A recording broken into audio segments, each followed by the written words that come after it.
basın açıklamamıza başlıyoruz. Avrupa'da İslam'a ve Müslümanlara yönelik ayrımcılık ve engellemeler fiziki saldırılara ve aleni bir düşmanlığa dönüşmüş durumdadır. Sözde demokrasisi ve özgürlükleri ile övünen Fransa, bu düşmanlık ve ötekileştirme furyasının başını çekmektedir.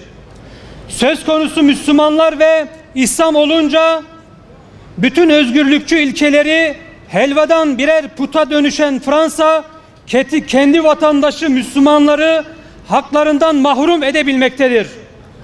Fransa'nın toy, cahil ve kaprisli Cumhurbaşkanı Emmanuel Macron açıklama ve uygulamalarıyla İslam'a karşı olan kin ve nefretini artık aleni bir savaşa dönüştürmüş durumdadır.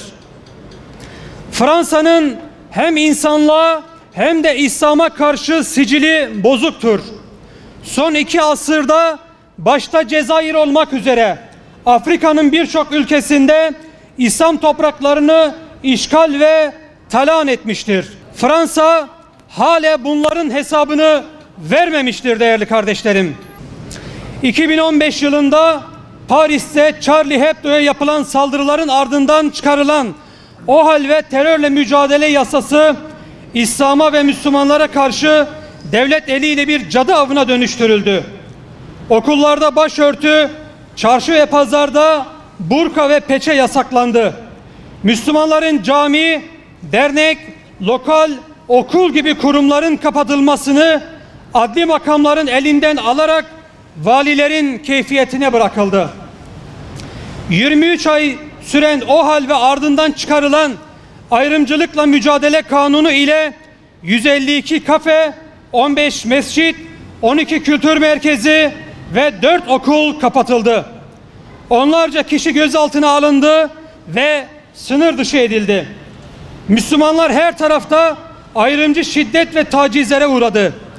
Fransız kamuoyu görüşü enstitüsü yaptığı bir araştırmaya göre yaklaşık her 2 Müslümandan biri tesettürlü kadınların %60'ı hayatlarında en az bir defa ayrımcılığa maruz kalırken ömürleri boyunca hiç başörtüsü takmayan kadınların %44'ü de bu ayrımcılığa uğramaktan kurtulamamıştır.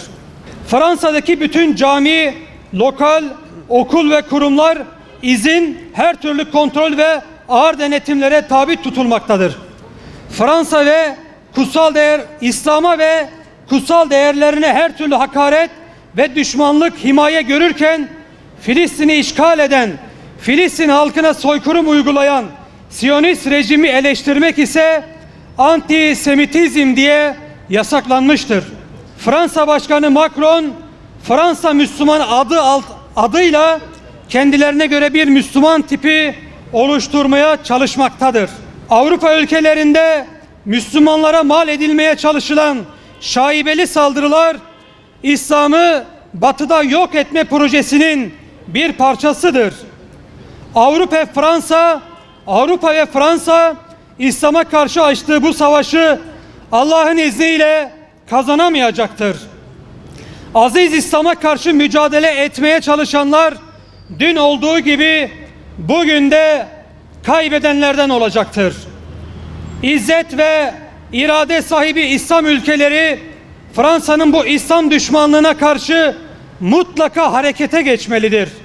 Başta Fransa olmak üzere Avrupa'da artışa geçen İslam düşmanlığını buradan bir kez daha lanetliyoruz. Avrupa İslam'a gebedir. Bir gün mutlaka bu kutlu doğum gerçekleşecektir inşallah.